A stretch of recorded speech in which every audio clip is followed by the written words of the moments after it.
Hello friends. ఈరోజు మనం July 26, 27 current affairs చూసుకుందాం. First question.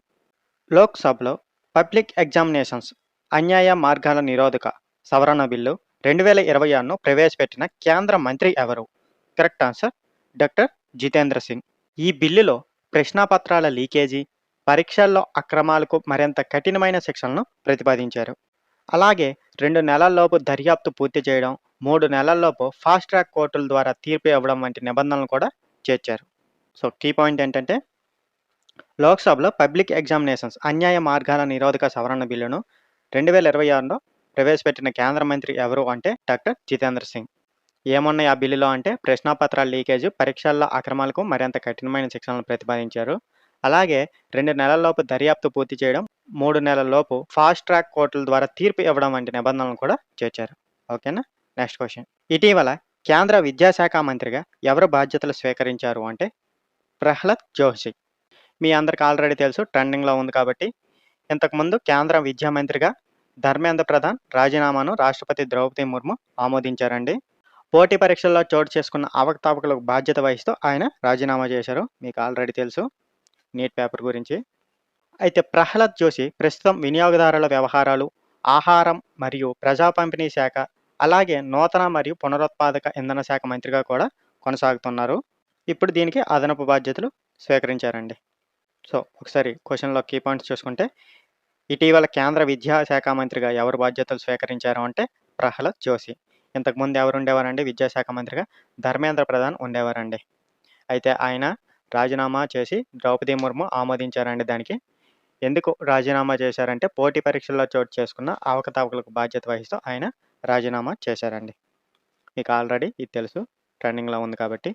అయితే ప్రహ్లాద్ జోషి ఇప్పుడు అదనపు బాధ్యతలు విద్యాశాఖ మంత్రిగా తీసుకున్నారండి. ప్రస్తుతం ఆయన ఏ శాఖ ఉందంటే ఆయన చేతిలో వినియోగదారుల వ్యవహారాలు, ఆహారం మరియు ప్రజా పంపిణీ శాఖ, అలాగే నూతన మరియు పునరుత్పాదక ఇంధన శాఖ కూడా ఆయన ఆల్రెడీ పనిచేస్తున్నారండి మంత్రిగా.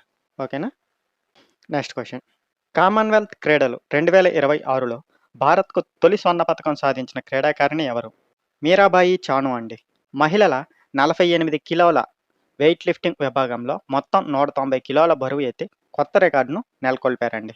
ఇది ఆమెకు గోల్డ్ కోస్ట్ 2018లో, బర్మింగ్హామ్ 2022 తర్వాత వరుసగా 3వ కామన్వెల్త్ గేమ్స్ స్వర్ణ పథకం అండి ఇది.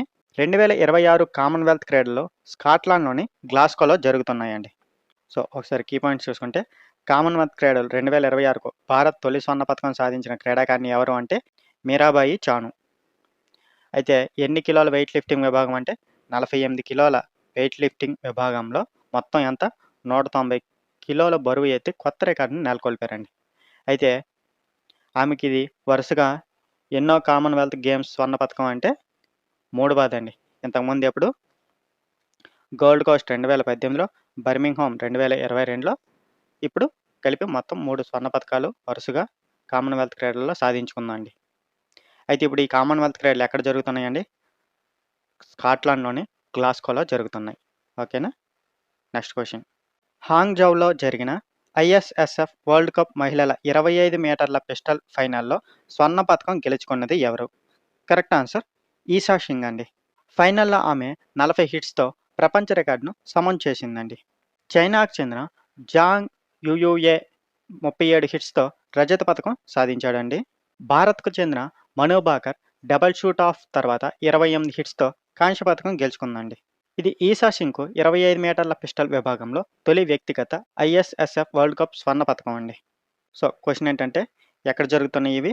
హాంగ్జౌలో జరిగిన ఐఎస్ఎస్ఎఫ్ వరల్డ్ కప్ మహిళల 25 మీటర్ల ఫైనల్లో స్వర్ణ పథకం గెలుచుకున్నది ఎవరు అంటే ఈషా సింగ్ అండి. అయితే ఆమె మొత్తం ఎన్ని హిట్స్ అండి? 40 హిట్స్తో ప్రపంచ రికార్డును సమం చేసిందండి. అయితే రజత పథకం ఎవరు సాధించారంటే చైనాకు చెందిన జాంగ్ యుయుయే 37 హిట్స్తో రజత పథకం సాధించిందండి. మరి కాంస్య పథకం ఎవరికంటే భారత్కు చెందిన మను భాకర్ అండి. డబల్ షూట్ ఆఫ్ తర్వాత 28 హిట్స్తో కాంస్య పథకం గెలుచుకుందండి. అయితే ఇది ఈషా సింగ్కు 25 మీటర్ల పిస్టల్ విభాగంలో తొలి వ్యక్తిగత ఐఎస్ఎస్ఎఫ్ వరల్డ్ కప్ స్వర్ణ పథకం అండి. ఓకేనా? Next question. భారతదేశపు క్షిపణి పితామహుడిగా ప్రసిద్ధి చెందిన వ్యక్తి ఎవరు అంటే correct answer doctor APJ Abdul Kalam అండి. ఇప్పుడు ఎందుకు ఈయన గురించి చెప్పుకుంటున్నాం అంటే, ప్రతి సంవత్సరం జూలై 20న ఆయన వర్ధంతిని నిర్వహిస్తారండి. ఆయన 2002 నుంచి 2007 వరకు భారత 11వ రాష్ట్రపతిగా సేవలందించారండి. 1997లో భారతరత్న పురస్కారం అందుకున్నారండి. ఆయన జన్మదినమైన అక్టోబర్ 15న ప్రపంచవ్యాప్తంగా ప్రపంచ విద్యార్థుల దినోత్సవంగా నిర్వహిస్తారండి. ఆయన ప్రసిద్ధ ఆత్మకథ 'వింగ్స్ ఆఫ్ ఫైర్' దీనిని అరుణ్ తివారీతో కలిసి రచించారండి. సో, ఒకసారి క్వెషన్ అండ్ కీ పాయింట్స్ చూసుకుంటే, భారతదేశపు క్షిపణి పితామహుడు, మిసైల్ మ్యాన్ ఆఫ్ ఇండియాగా ప్రసిద్ధి చెందిన వ్యక్తి ఎవరు అంటే డాక్టర్ ఏపీజే అబ్దుల్ కలాం గారండి. అయితే ఆయన డెత్ యానివర్సరీని ఎప్పుడు జరుపుకుంటారండి? జూలై 27న నిర్వహిస్తారండి. అయితే ఆయన రాష్ట్రపతిగా ఏ కాలంలో ఎన్నవ రాష్ట్రపతిగా సేవలందించారు అంటే 11వ రాష్ట్రపతిగా 2002 నుంచి 2007 వరకు సేవలందించారండి. అయితే ఆయనకు భారతరత్న పురస్కారం ఎప్పుడొచ్చిందండి? 1997లో వచ్చిందండి. అయితే ఆయన జన్మదినం ఎప్పుడండి? అక్టోబర్ 15 అండి. ఆ రోజున ప్రపంచ విద్యార్థుల దినోత్సవం నిర్వహిస్తారండి. అయితే ఆయన ప్రసిద్ధ ఆత్మకథ పేరేంటండి? 'వింగ్స్ ఆన్ ఫైర్' అండి. దీన్ని ఎవరితో కలిసి రచించారు అంటే అరుణ్ తివారీతో అండి. ఓకేనా? అన్ని కీ పాయింట్స్ గుర్తుంచుకోవాలి. Next question. Junior world squash championship గెలిచిన తొలి భారతీయ క్రీడాకారిణి ఎవరు? కరెక్ట్ ఆన్సర్ అనహత్ సింగ్ అండి. ఫైనల్‌లో ఆమె ఈజిప్ట్‌కు చెందిన రుకయ్యా సలేంను 3-0 తేడాతో ఓడించారండి. ఈ ఫైనల్ కెనడాలోని ఒంటారియో రాష్ట్రంలోని నయాగరా ఆన్ ది లేక్‌లో జరిగిందండి. ఈ విజయంతో అమ్మాయిల విభాగంలో ఈజిప్ట్ 15 ఏళ్ల ఆధిపత్యానికి ముగింపు పలికిందండి. అనహత్ సింగ్ న్యూఢిల్లీకి చెందిన క్రీడాకారిణి అండి.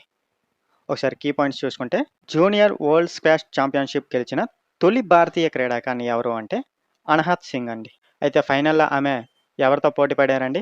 ఈజిప్ట్‌కు చెందిన రుకయ్యా సలేంను 3-0 తేడాతో ఓడించారండి. అయితే ఈ ఫైనల్ ఎక్కడ జరిగింది? కెనడాలోని ఒంటారియో రాష్ట్రంలోని నయాగరా ఆన్ ది లేక్‌లో జరిగిందండి. అయితే ఇక్కడ విశేషం ఏంటంటే, ఈ విజయంతో అమ్మాయిల విభాగంలో ఈజిప్ట్ 15 ఏళ్ల ఆధిపత్యానికి ముగింపు పలికిందండి. అయితే ఈ అనహత్ సింగ్ ఎక్కడికి చెందినవారంటే న్యూఢిల్లీకి చెందినవారండి. ఓకేనా? Next question.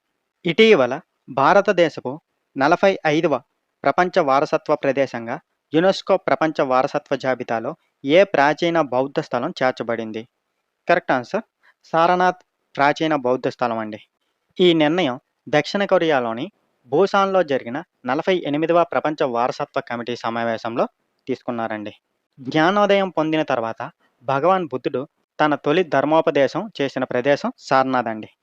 భారతదేశపు 44వ ప్రపంచ వారసత్వ ప్రదేశం Maratha military landscapes of India అండి. అయితే 43వ ప్రపంచ వారసత్వ ప్రదేశం ఏదంటే అస్సాంలోని చరైదేవ్ మొయిదాంలు.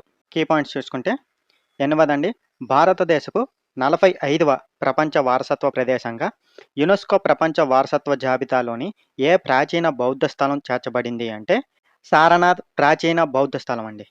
అయితే ఈ నిర్ణయం ఎక్కడ తీసుకున్నారంటే దక్షిణ కొరియాలోని బూసాన్లో జరిగిన 48వ ప్రపంచ వారసత్వ కమిటీ సమావేశంలో తీసుకున్నారండి. అయితే ఈ సారనాథ్ విశిష్టత ఏమిటంటే జ్ఞానోదయం పొందిన తర్వాత భగవాన్ బుద్ధుడు తన తొలి ధర్మోపదేశం చేసిన ప్రదేశం ఇదేనండి. అయితే 44వ ప్రపంచ వారసత్వ ప్రదేశం ఏదండి? Maratha military landscapes of India అండి. మరి 43వ ప్రపంచ వారసత్వ ప్రదేశం ఏది అంటే అస్సాంలోని చరైదేవ్ మొయిదాంలు అండి. ఓకేనా? అన్ని కీ పాయింట్స్ గుర్తుంచుకోవాలి. Next question. 15 సంవత్సరాలు 118 రోజుల వయసులో టీ20 అంతర్జాతీయ క్రికెట్లో అర్ధశతకం సాధించిన అత్యంత పిన్న వయస్కుడు ఎవరు? కరెక్ట్ ఆన్సర్ వైభవ్ సూర్యవంశీ అండి. ఈ ఘనతతో ఆయన జీబ్రాల్టర్కు చెందిన లూయిస్ బ్రాస్ రికార్డును అధిగమించారండి. అంతర్జాతీయ పురుషుల క్రికెట్లో ఏ ఫార్మాట్లోనైనా అత్యంత పిన్న వయసులో player of the series award అందుకున్న ఆటగాడిగా కూడా నిలిచారండి. అంతర్జాతీయ పురుషుల క్రికెట్లో player of the match award అందుకున్న రెండో అత్యంత పిన్న వయస్కుడు కూడా ఈయనేనండి. సో ఒకసారి కీ పాయింట్స్ చూసుకుంటే ఎంతండి వయసు? 15 సంవత్సరాల 118 రోజుల వయసులో టీ20 అంతర్జాతీయ క్రికెట్లో అర్ధశతకం సాధించిన అత్యంత పిన్న వయస్కుడు ఎవరు అంటే వైభవ్ సూర్యవంశీ అండి. అయితే ఈ ఘనతతో ఆయన పాత రికార్డు ఎవరండి? జీబ్రాల్టర్కు చెందిన లూయిస్ బ్రూస్ అండి. అప్పుడు అతని వయసు ఎంత అంటే 16 సంవత్సరాల 56 రోజులండి. 2021లో జరిగింది. ఆ రికార్డు ఇప్పుడు అధిగమించారండి. అయితే అంతర్జాతీయ పురుషుల క్రికెట్లో ఏ ఫార్మాట్లోనైనా అత్యంత పిన్న వయసులో player of the series award అందుకున్న ఆటగాడికి కూడా నిలిచారండి. అలాగే ఇంకొక రికార్డు ఏంటంటే అంతర్జాతీయ పురుషుల క్రికెట్లో player of the match award అందుకున్న రెండో అత్యంత పిన్న వయస్కుడు కూడా ఈయనేనండి. ఓకేనా? అన్ని కీ పాయింట్స్ గుర్తుంచుకోవాలి. Next question. పత్తి సాగు విస్తీర్ణంలో ప్రపంచంలో 1వ స్థానంలో ఉన్న దేశం ఏది? కరెక్ట్ ఆన్సర్ భారత్ అండి. పత్తిని ఏమని పిలుస్తారండి? వైట్ గోల్డ్ పంటగా పిలుస్తారండి. భారత్‌లో పత్తి సాగు ప్రధానంగా 9 రాష్ట్రాల్లో జరుగుతుందండి. వీటిని 3 వ్యవసాయ ప్రాంతాలుగా విభజించారండి. ఉత్తర మండలంలో పంజాబ్, హర్యానా, రాజస్థాన్ ఉన్నాయండి. మధ్య మండలంలో గుజరాత్, మహారాష్ట్ర, మధ్యప్రదేశ్ ఉన్నాయండి. దక్షిణ మండలంలో తెలంగాణ, ఆంధ్రప్రదేశ్, కర్ణాటక ఉన్నాయండి. ప్రపంచంలో పత్తి ఉత్పత్తి మరియు వినియోగంలో భారత్ 2వ స్థానంలో ఉందండి. సో, కన్‌ఫ్యూజ్ అవ్వకూడదు. క్వెషన్ ఏంటంటే పత్తి సాగు విస్తీర్ణంలో ప్రపంచంలో 1వ స్థానంలో ఉన్న దేశం ఏది అంటే భారత్ వస్తుందండి. ప్రపంచంలో పత్తి ఉత్పత్తి మరియు వినియోగంలో ఎన్నవ స్థానం అండి భారత్? 2వ స్థానం అండి. ఓకేనా? కన్‌ఫ్యూజ్ అవ్వకుండా గుర్తుంచుకోవాలి. అయితే పత్తిని ఏమని పిలుస్తారండి? వైట్ గోల్డ్ పంటగా పిలుస్తారండి. అయితే భారత్‌లో పత్తి సాగు ప్రధానంగా ఎన్ని రాష్ట్రాల్లో జరుగుతుందండి? 9 రాష్ట్రాల్లో జరుగుతుందండి. అయితే వీటిని 3 వ్యవసాయ ప్రాంతాలుగా విభజించారండి. ఉత్తర మండలంలో ఏవొస్తాయండి? పంజాబ్, హర్యానా, రాజస్థాన్. మధ్య మండలంలో ఏమొస్తాయంటే గుజరాత్, మహారాష్ట్ర, మధ్యప్రదేశ్. దక్షిణ మండలంలో ఏమొస్తాయంటే తెలంగాణ, ఆంధ్రప్రదేశ్, కర్ణాటక ఓకేనా? గుర్తుంచుకోవాలి. Next question. ఇటీవల తమిళనాడులో తొలి క్లైమేట్ రెసిలియంట్ విలేజ్‌గా గుర్తింపు పొందిన గ్రామం ఏది? కరెక్ట్ ఆన్సర్ కిల్లై అండి. క్లైమేట్ రెసిలియంట్ విలేజ్ అంటే వాతావరణ మార్పులు, తీవ్రమైన వాతావరణ పరిస్థితులు, సముద్ర మట్టం పెరగడం వంటి పర్యావరణ సవాళ్లను ఎదుర్కొనేలా సిద్ధమైన గ్రామం అండి. ఈ గ్రామంలో స్మార్ట్ వ్యవసాయం, నీటి సంరక్షణ, స్వచ్ఛమైన ఇంధన వినియోగం వంటి విధానాలను అమలు చేస్తున్నారండి.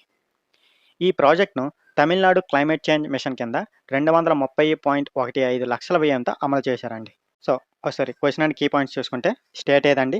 తమిళనాడులో తొలి క్లైమేట్ రెసిలియంట్ విలేజ్‌గా గుర్తింపు పొందిన గ్రామం ఏది అంటే కిల్లై. ఏంటండి ఈ క్లైమేట్ రెసిలియంట్ విలేజ్ అంటే వాతావరణ మార్పులు, తీవ్రమైన వాతావరణ పరిస్థితులు, సముద్ర మట్టం పెరగడం వంటి పర్యావరణ సవాళ్లను ఎదుర్కొనేలా సిద్ధమైన గ్రామం అండి ఇది. ఓకేనా? అయితే ఈ గ్రామంలో ఏం విధానాలు అమలు చేస్తున్నారంటే స్మార్ట్ వ్యవసాయం, నీటి సంరక్షణ, స్వచ్ఛమైన ఇంధన వినియోగం వంటి విధానాలు అమలు చేస్తున్నారండి. అయితే ఈ ప్రాజెక్ట్‌ను ఎవరండి? Tamil Nadu climate change mission. ఎంత ఖర్చు?